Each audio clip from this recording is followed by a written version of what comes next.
Do you want to stay more focused on the right goals in your life, or even just figure out what the right goals are for you? Do you want clarity? Do you want better work-life balance? Well, you're in the right place. Welcome to Success Through Failure.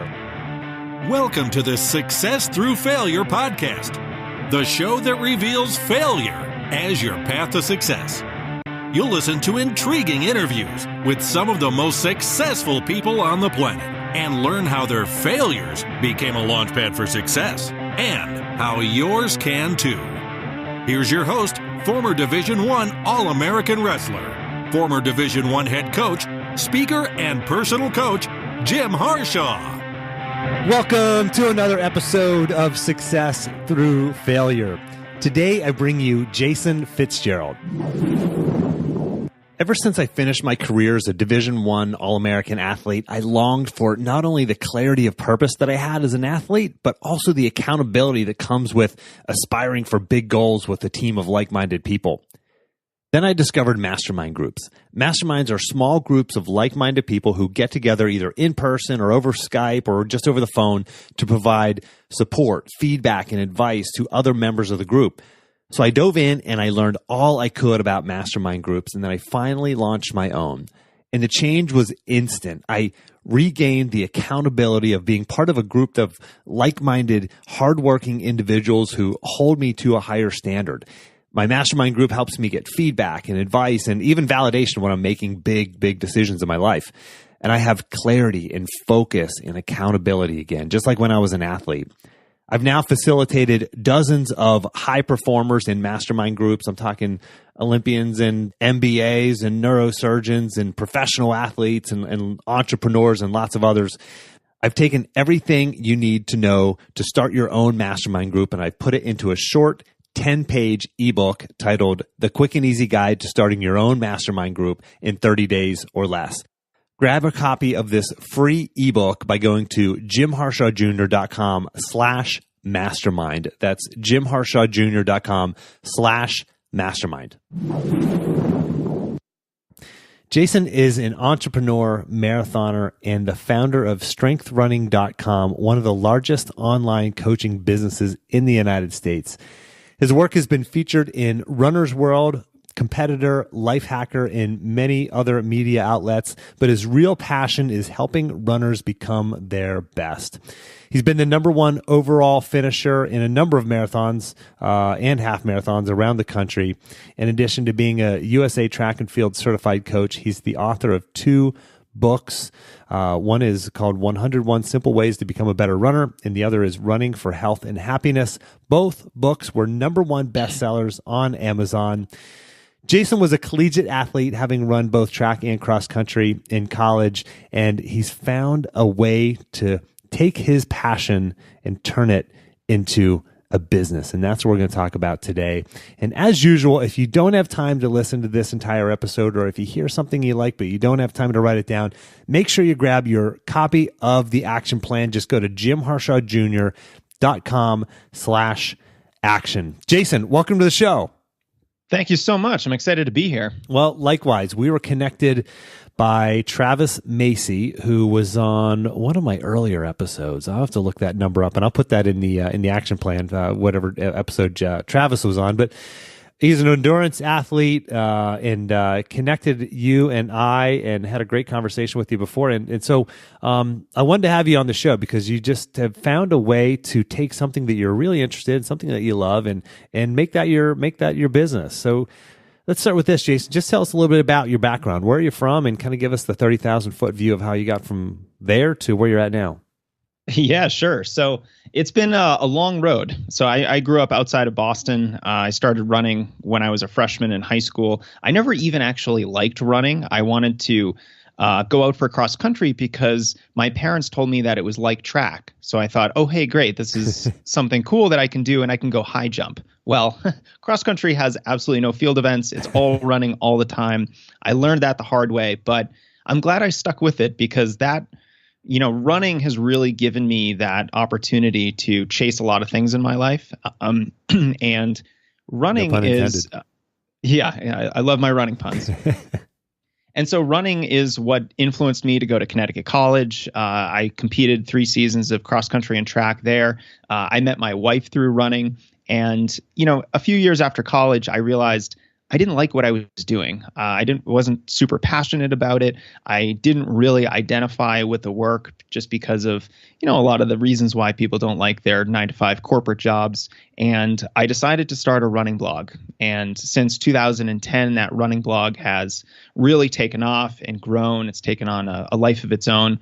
And now it's it's the livelihood for my family. And it's something that I wake up very excited every single day to do because, I really believe in the work and I absolutely love helping runners accomplish their goals, whatever they might be. So, that's kind of how I, the 30,000 foot view of how I got from a high school freshman who didn't even like running to being a running coach and doing this full time.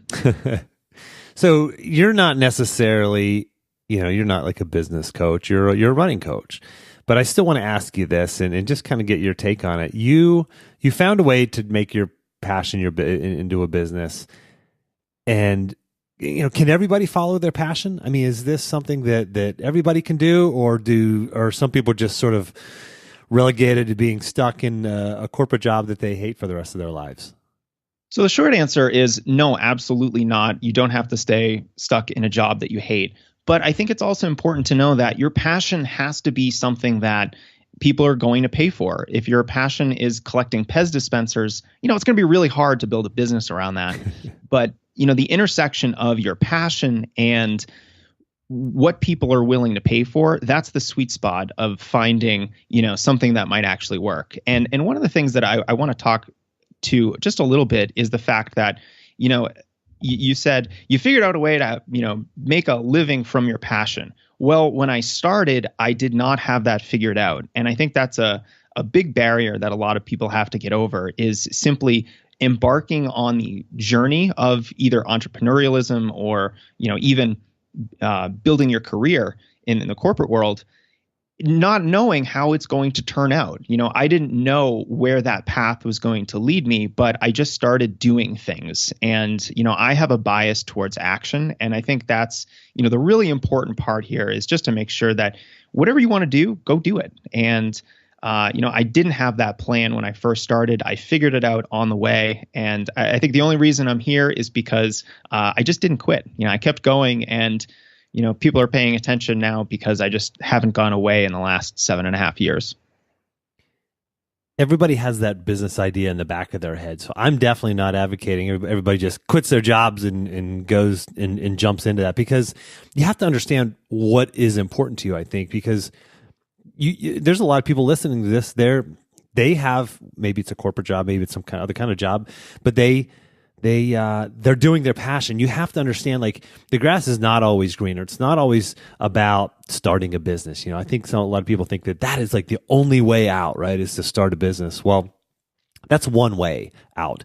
Or at least one way to, when I say out, I mean, it's like, out of what? It's out of, it's more into a life of passion and a life of balance and satisfaction and happiness is really what we're talking about. And you can find that in your job too. Not everybody does, and not everybody has, but you actually have to do the work to figure out what is important to you and actually, see if maybe those things can be accomplished in other ways than just starting a business.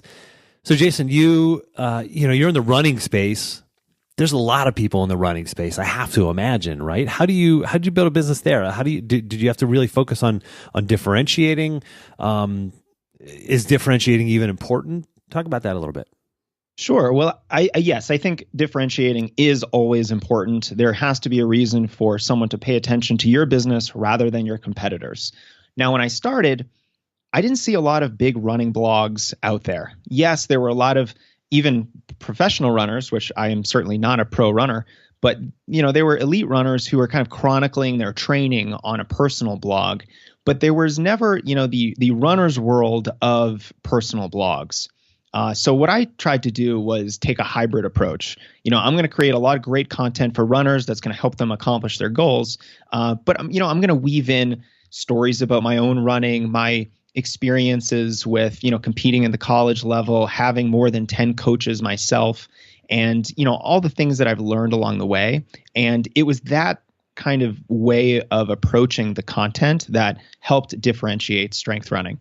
There were a few places like that, but they weren't doing it the same way that I was doing it. And I think that's what allowed me to build the business like I have. But like I said, I had no idea what I was doing when I first started. And I just started. And I think, organically over time, I was allowed to, you'd study your competitors and you'd find out things that they were doing. And then you're like, okay, well, how do I do this better? How do I do this differently? And you just go from there. And, if you're really consistent with it, the progress and the results will compound over time. And you weren't an NCAA champion. You were not an Olympian or Olympic gold medalist. Let me tell you the extent to it. Now I've run, a 2:39 marathon. I've run a 4:33 mile. These are very impressive to a lot of people, but those of us that are like kind of deeply entrenched in the running industry know that those are, relatively pedestrian times. So for example, I was the 9th place finisher in the New England steeplechase. Now that's Division 3. So I was 9th best Division 3 in the steeplechase my senior year of college. So that gives you an idea of kind of where I'm at. Competitive, but nowhere near the pro level, nowhere near even the sub-elite level, which is kind of, the people who are close to being pros.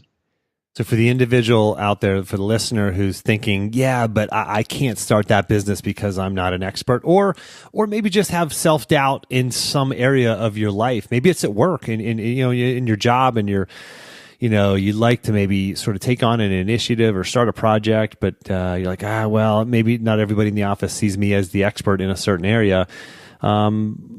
Any sort of tips or thoughts on that? I mean, like I said, you weren't, some big name runner. You obviously have great numbers for probably just about everybody listening to this podcast. Those are extremely stellar numbers. But like you said, when you get to the level of runner that you're at, those are normal for very, very good runners. So for the person listening who's maybe has a little self-doubt around sort of taking on something that they don't feel like they're elite at, or maybe they have the background to do, any suggestions for them? Yeah, I have a couple. So first and foremost, I think it's important to note that if you are going to be coaching people, advising people, consulting people on something, that doesn't necessarily mean that you have to be personally the best at it. I think a really good example, we'll stick with our sports themes here. Bill Belichick, the coach of the New England Patriots. He was never a football player, not that I'm aware of. Now, granted, I know very little about football, but Bill Belichick was not an NFL football player, but he's one of the best coaches I think there ever has been in the sport of football, or certainly, Hall of Fame worthy. So, that in itself at the highest levels of professional sport is indicative of you don't have to be a good player to be a good coach. So I think that's the most important thing to remember.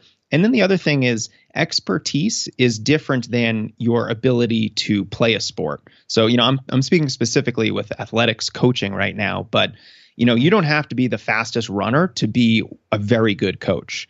And it's also helpful to understand that expertise is a spectrum. You're a total beginner, or you're like the, thought leader, PhD on one end of that spectrum.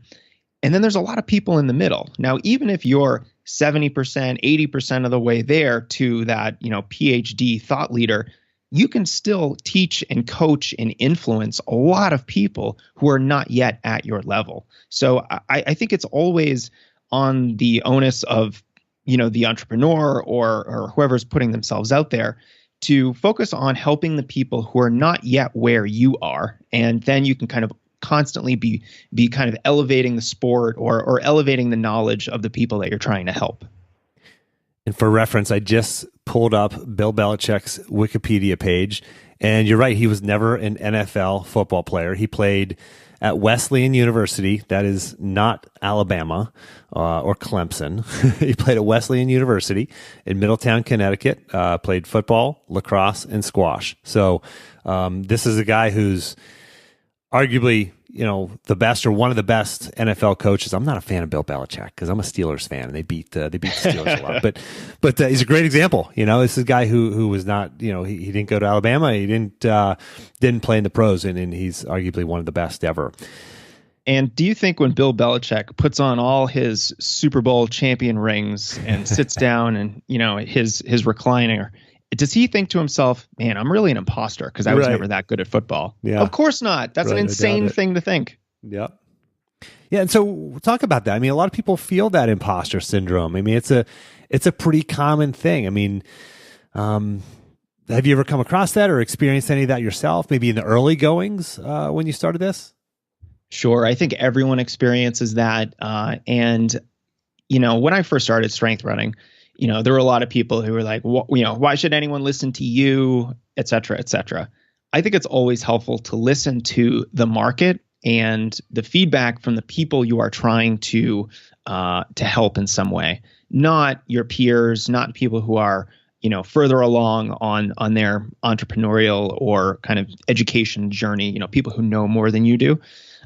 Because, after all, there's always someone who's going to be more of a beginner than you, and there's always someone who's going to be more of an expert than you. I think the imposter syndrome is something that is very real, and it's very problematic, especially for entrepreneurs who, don't think that they can do something. I mean, look, if you're living in the United States, our entire society is structured around capitalism, and no one is an imposter unless they think they are. There's many opportunities for you to start a business, to do something that you love, and in 2017, 2018, there's even more opportunities. The tools that are available to everyone to start a business. You don't need $1 million. You don't need all this capital upfront investment. You can start a fairly small business for pennies on the dollar almost, and have it be very successful. I'm probably blessed in the fact that I didn't have a lot of personal experience with imposter syndrome. It was just something that I had a strong desire to share my knowledge about running with the world. I think that's where it starts, is that strong desire. You got to figure out what is important to you, what do you have some knowledge around, and start sharing it and start creating. And like, I love what you said. You see, you have a bias towards action. And the other thing you said, Jason, is the reason I'm here is because I never quit. What were you referencing there? Yeah, there's a lot of reasons why you can quit a business. I didn't make a single penny with strength running for the first 6 months or so of the business because I was focused on just growing awareness of the business and kind of proving to my audience that look, I'm not going to just try to sell you on something on day one. I want to build a relationship. I want to provide value to you, and I really want to show you that I actually care about your running. I'm not just trying to sell you on stuff. And I think a lot of online businesses tend to go down that route where they're constantly pitching, they're constantly selling. And for me, that was just not really my first goal. But I think running really taught me that lesson. It taught me how to do something that I don't really want to do, how to persevere, how to perform when there are adverse conditions or obstacles in your path. So I think being an athlete, and particularly a distance runner, really taught me that quitting wasn't an option. When I decided, hey, I'm going to start a running blog, I published 2 articles a week for probably the first 3 or 4 years. Now sometimes I'll do 1 post a week, but we're talking posts going out the week I was getting married, the 2 weeks I was on my honeymoon, every family vacation I've been on. And for me, it was a binary decision. I'm either going to do it or I'm not going to do it. And when I decided to do it, it was just an all in, I'm throwing my hat in the ring, I'm doing this.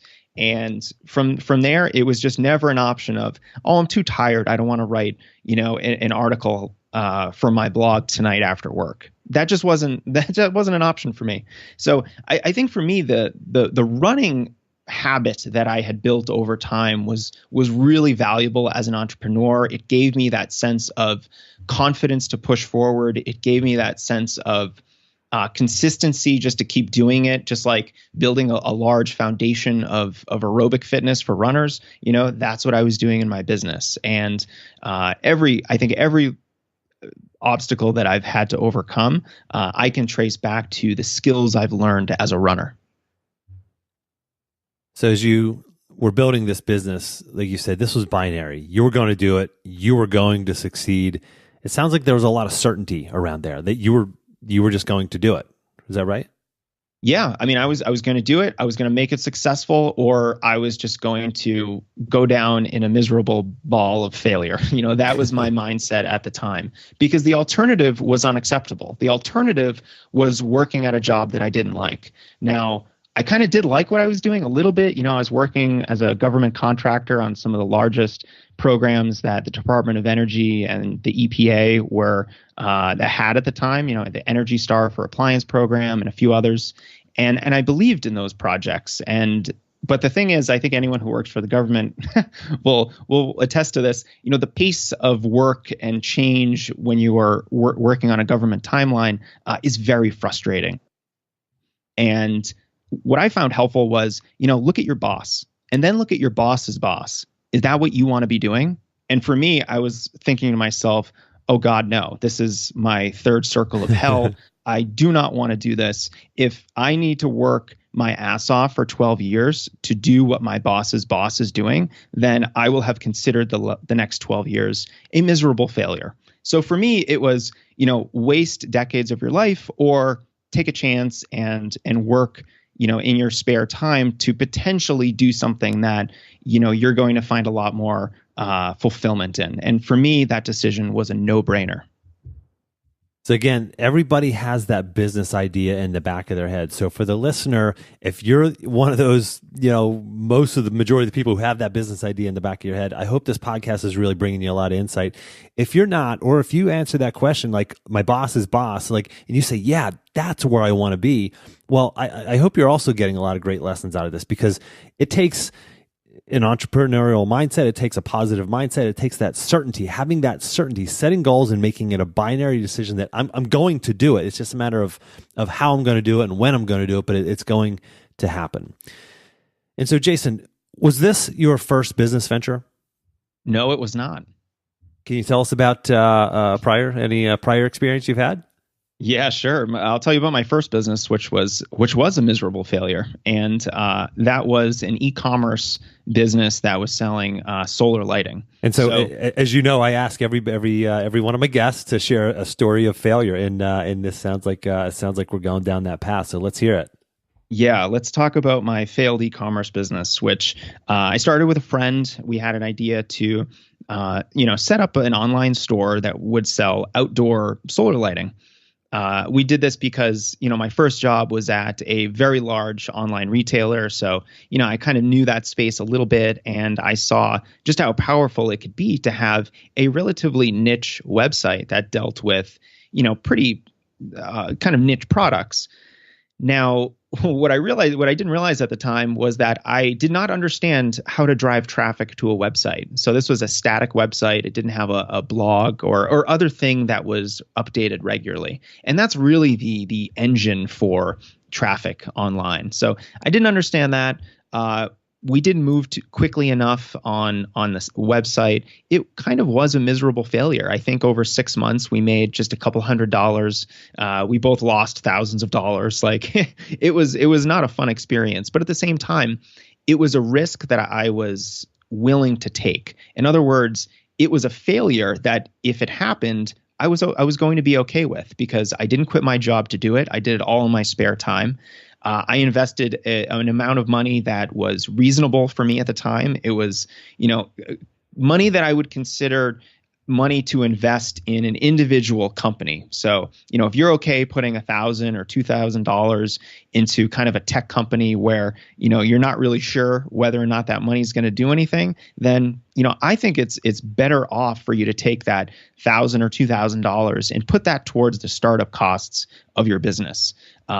Because that's kind of what I viewed it as, a risky investment. The payoff is potentially huge, but if you're going to lose it, then, it's only $1,000 or $2,000. You're not going to be living on the streets, hopefully, with a decision like that.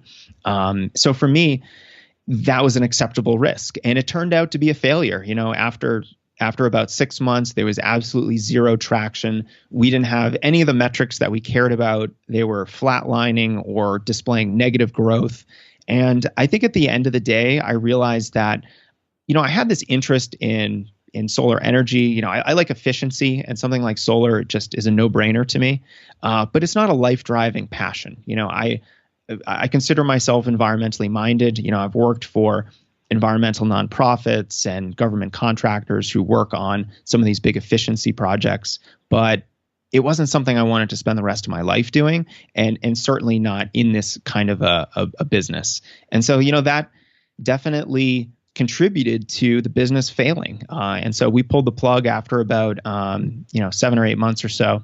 And it was a good thing. It was definitely a good thing. It probably saved my relationship with my very good friend, who then went on to be my best man, I should add. So there was always that. But it was great because it taught me a lot of valuable lessons, and it kind of made more space in my life to dedicate to the things that I really, really care about. Did that failure help when it came to building strengthrunning.com? Yeah, it did. It's funny because the first iteration of Strength Running was not a blog. It was a static website. It did not update or change in any way. And it was basically like advertising my coaching services. And that was up for, I want to say, about 9 months. And, I didn't get a single email. The traffic levels were absolutely horrendous. And I realized at the time, hey, look, I'm building all these websites that don't do anything, and no one's coming to them. I don't know how to get traffic to them. And I realized, that kind of prompted me to start learning about ways of driving traffic to a site. And that was kind of the genesis of, oh, I really do need to start a blog, don't I? And the blog and, updating that consistently with an email list. And now I have the Strength Running podcast, which is a big piece of our content strategy. That has really been, the result of those previous failures. So I certainly learned something. And, I don't think, like the whole name of this podcast is, you're never going to have big success if you don't have some failures. The key is to make those failures palatable. Don't make them too expensive. Don't quit your job to have a very expensive failure. Take calculated risks, strategic risks, so that you can hopefully, live the life that you want, do exactly what you want, live your passion, but do it in a way that you're not going to potentially bankrupt yourself in the process. What habits do you have that you feel have set you apart and helped you over the years, whether it's building this business, whether it's back in your college running career, et cetera? I mean, any habits, any things that you do on a regular basis that you feel really have given you an edge? I mean, honestly, when I look back, it's running. Running has given me the tools to succeed as an entrepreneur. So I learned how to do something even when you don't want to do it. Because even as an entrepreneur who's doing exactly what you're passionate about, you're going to have to do things every day that you don't want to do. And that reminds me of waking up at 5 a.m. to go run 12 miles during a New England winter. I don't actually want to do that, but I do want to race fast. And so the training justifies, or I'm sorry, the race goals justify the training. And so that was a way that I always thought about entrepreneurialism. If I can do it with running, then I can do it with this. The other thing that running taught me was how to think long term. The thing with distance running is that it's cumulative. What you do today impacts what you're going to be able to do next week, next month, and next year. Same thing with building a business. So, as a high schooler, I thought in years, I can maybe run this fast as a sophomore, and then by the time I'm a senior, I can run this fast. So from the very beginning, I started thinking very long term. And it taught that value of consistency. It's cumulative, just like building a business. And then finally, the last thing that running really taught me was, the ability to bounce back from a setback.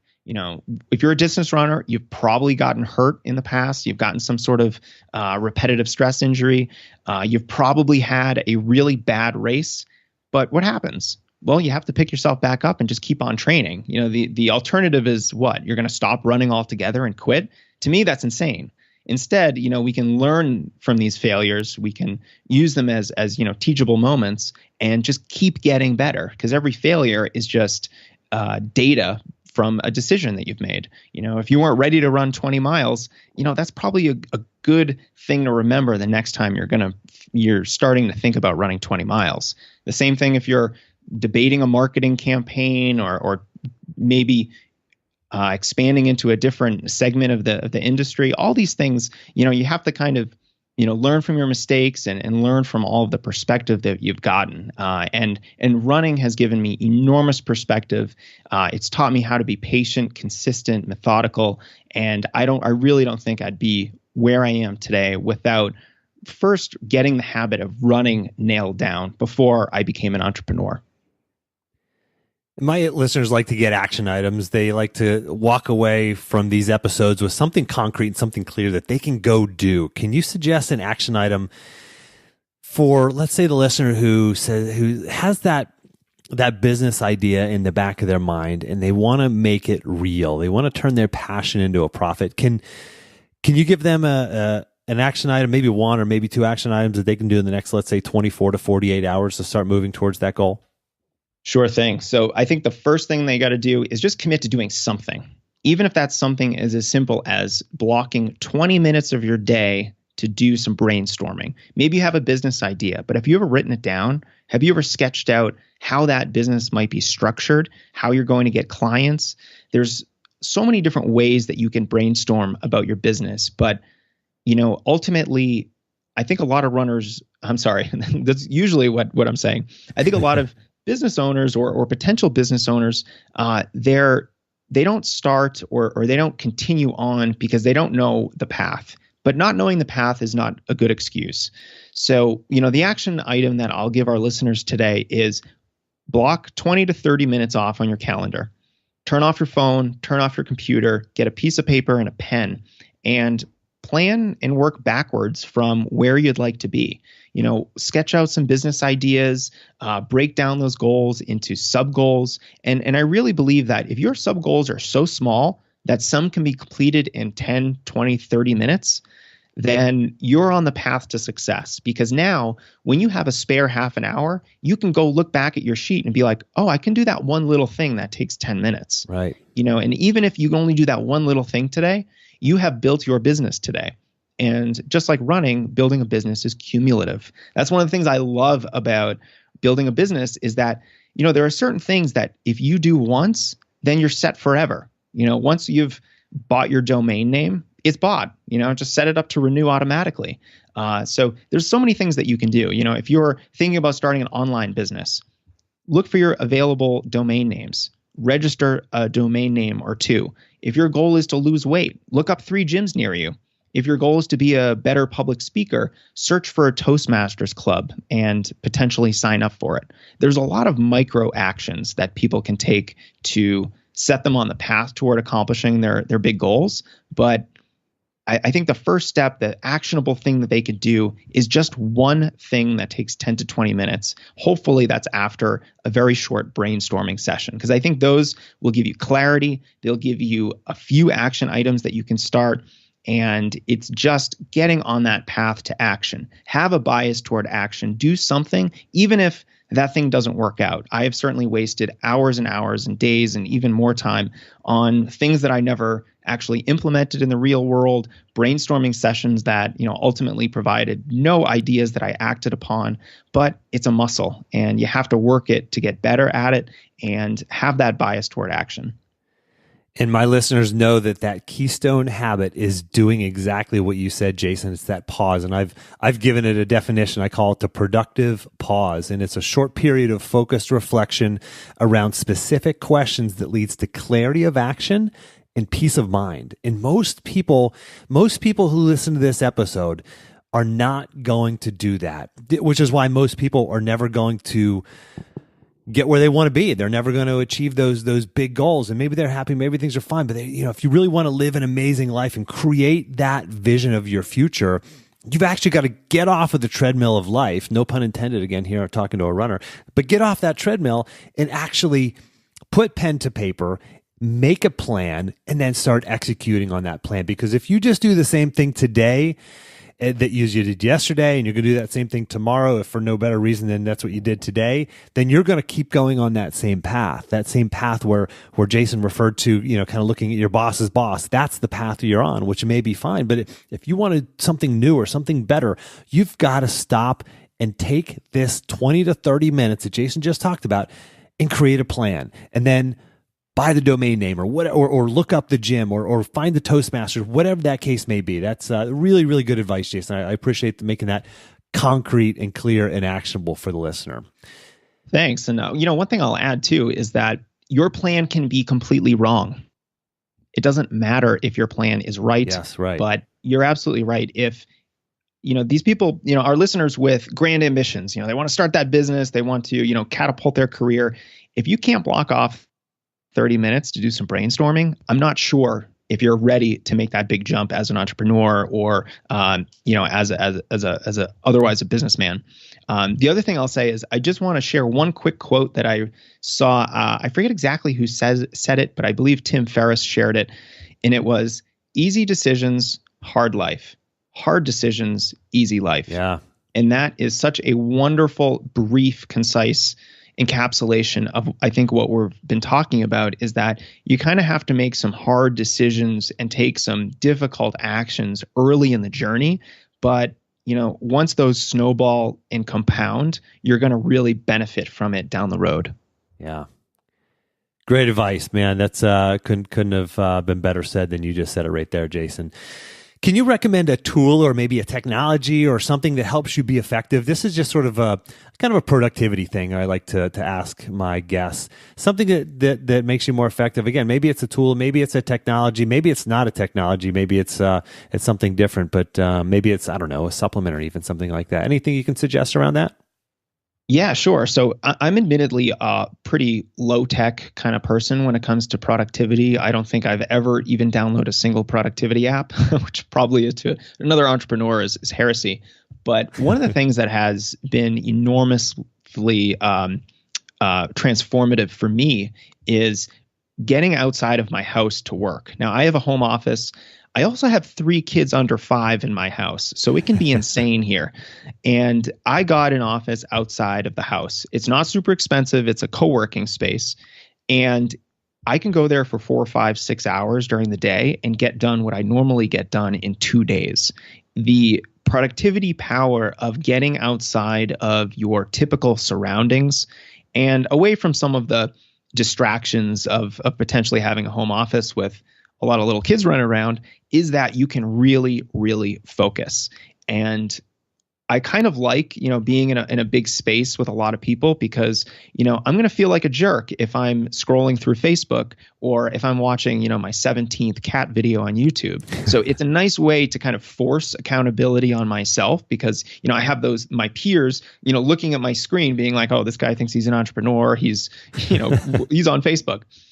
So it's a wonderful way to force accountability. It's also a great way to, force a little bit more balance in my life. And for me, I found that is the key to productivity. If it's an app, I'm probably not going to do it. And I think, those top performers who are incredibly productive all the time, they're just managing their energy really well. They know that they can't be productive at home, so they go work in an office or, they go to bed really early, they eat a great diet just so they're healthy and well-rested and just ready to perform every day.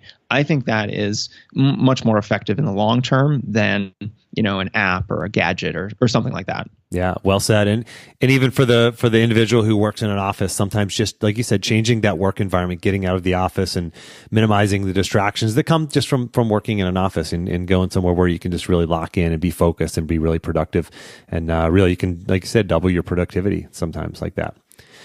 How about a book? We'll end with that. The sort of last question. Any book that you might be able to refer to us, recommend? Oh, yeah, there's so many. I'm sitting here looking at my bookshelf now. I could go back to the book that started it all, which was The 4-Hour Workweek by Tim Ferriss. He's not paying me to mention him twice on this podcast. But I have him. He has committed to coming on the show, so we just got to get him scheduled. I've been back and forth with his assistant a couple of times, so hopefully we will have Tim on one of these days. But go ahead, Jason. Yeah, that would be great. And I think the value of this book is simply planting the seed in your head that you do not need to go through the normal life trajectory that most people go through. You can do something very different. You can structure a business in a way that gives you time and freedom to follow your passion and to make a living doing it. And then there's a lot of really great books that I think are helpful for just your mindset of being an entrepreneur. Speaking of Travis Macy, Travis wrote a really excellent book, The Ultra Mindset, and he's using his experiences as a distance runner, really an ultra endurance athlete, to inform entrepreneurs and other top performers how to be better at what they do.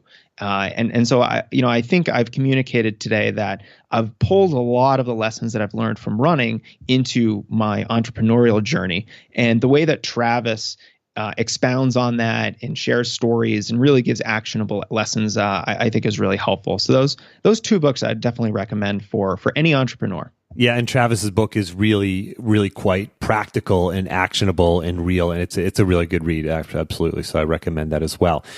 Jason, where can we find you? Where can the listener find you, follow you, etc.?